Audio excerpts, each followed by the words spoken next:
Headphones. Right now, folks, save the day. It's time for Judy Wurtman. It's Food for Mood.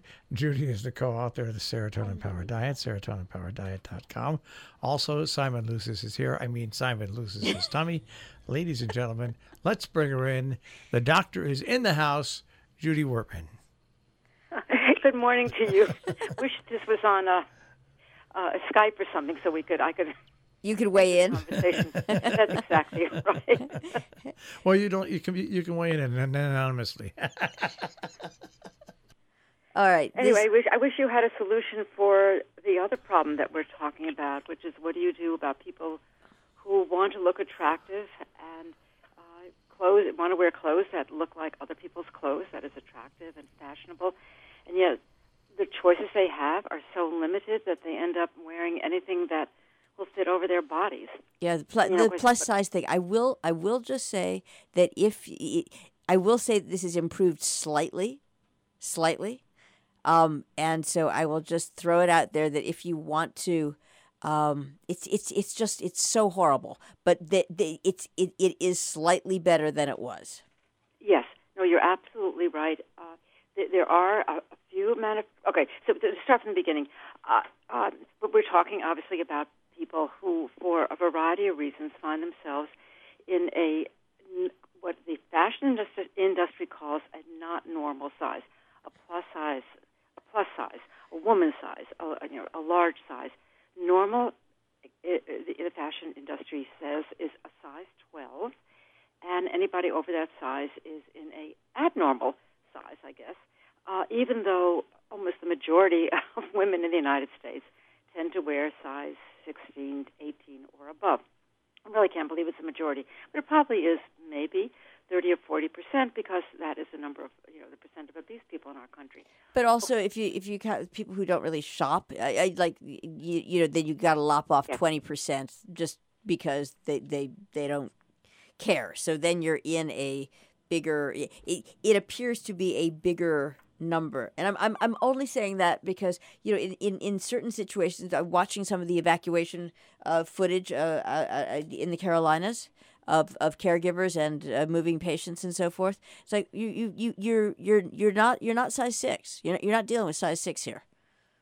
No, that's exactly right. Okay, so that's the reality. Yep. And the reality is that, like anything else, fashion is an industry. It's a business, and it's there to make money. And so you would think that if you had a sizable, I keep using these bad puns, a portion of the economy that is willing to spend money, and they are willing to spend money on clothes that make them look attractive, that people would develop strategies, either technological strategies to make clothes, make the body look more attractive, or the way the woman wants her body to look, or certainly clever designs to enhance the positive features of a womanly body, and not feel that their objective is simply to disguise it. And this has been talked about by one of these fashion gurus. His name is Tim Gunn.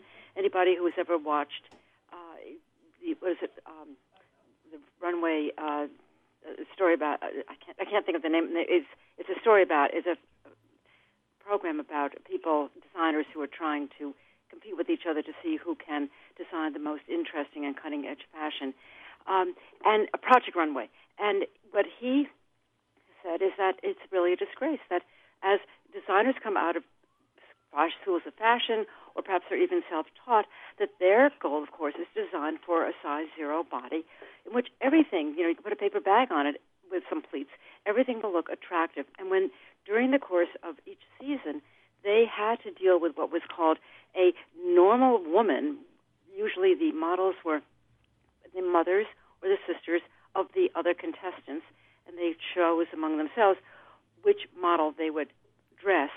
They were flabbergasted, flummoxed. They didn't know what to do, and they were angry.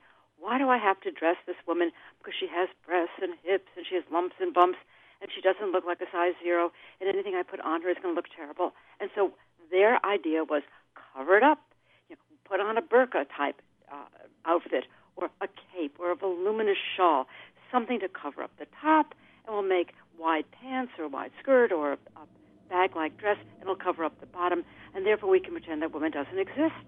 And I think you're right, Jill, that there are now designers, vanishingly small numbers, but some designers who say, okay, why don't we realize the reality of the fact that there are larger women who want to look attractive, who are willing, many of them, to spend the money on the clothes to make them look attractive, and we're going to design clothes to make them meet their goal. But that's not obviously the mantra of the fashion industry. I mean, you could pick up any fashion magazine, and the models are so thin that if you look at them sideways, they would disappear.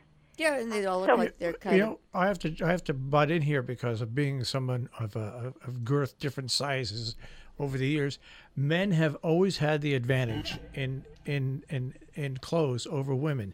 Men have there's been attractive clothing designed for men that are double, triple, and quadruple XL. Ralph Lauren did it immediately. NFL players, football players. You're right. Tall, absolutely. And you could, and myself included, you could dress to the nines and look good and be big and everything like that. And women's clothing, for some reason, this is a place was so where far behind. Well, but this is a place where, frankly, Me Too could do some good. You know what I mean? In other words, by this I mean simply show the imbalance between. There's a real disparity here because, as you say, fashion is a business, and even these guys who are dressing in big and tall and whatever. Sometimes like people to look a certain way, let's just say. That's right. And I think there's a basic misunderstanding. That is that these fashion designers do not want to dress a woman's body. They want to dress a body that looks like a prepubescent boy. A boy who is 11 3/4, hasn't quite gone into puberty, and is absolutely flat. That's the kind of a coat hanger. That's the kind of body they want for their fashions, because then the cut of over. The thing, right? Exactly. And okay, you get that, but there's also, I guess, what I would say is just as there should be. I read something pretty horrifying about local news, and there's just no things really. In most cases, aren't covered from a local perspective anymore. Everyone's just sort of focused on the national. People don't understand that there's a huge market of people who would like to dress lovelily. Exactly. And are unable to do so. Well, there's a company called Duluth Trading, and you see all their commercials, and they're designed for men. For men. But you go to their website, and they have the exact same type of clothing for women. Now, not the work clothing, but the dress clothing and stuff like that. I'm going to raise my hand, but I'm raising my hand again simply to say, going back to, hey, why is it so scary to do that for women? It's like Duluth clothing. Yeah, you think man immediately, and then they have it for women. That's right. It's like if you want a little bit of equality, let's start there. Yeah, my husband buys shirts from a place called Untucked, which means you can wear your shirt out. You don't have to wear it tucked in. Right. And they have one page for women's. The whole catalog is men's shirts, one page for women. Many women do not want to show their waist. They'd be very happy with neatly tailored shirts that go over their waist but don't hang down to their knees. And again, you're absolutely right, Jill and Mark, why don't they have the same companies realize that the women's body should be esteemed and not tried to be and not ignored. And again, the worst thing is that if you find yourself, and I had a client like this, who was a very athletic, very slim body, she could have been on the cover of Shape magazine, and she gained weight on antidepressants, and she was in tears. She couldn't wear anything. She wore stretched-out yoga pants and an oversized T-shirt until the weather got too cold, and then she substituted a sweater. Why? Why shouldn't she have been able to dress her body to continue to look good? But she couldn't, and she was a young woman. Yeah, so I think you're right, Jill. I think there has to be a Me Too movement. Me Too, look at me. I may not be a size 2, but you still can dress me attractively. Exactly Maybe right. We'll start here. Okay, done. Very good. Thank you very much, Dr. Judy Wurtman, Food for Mood.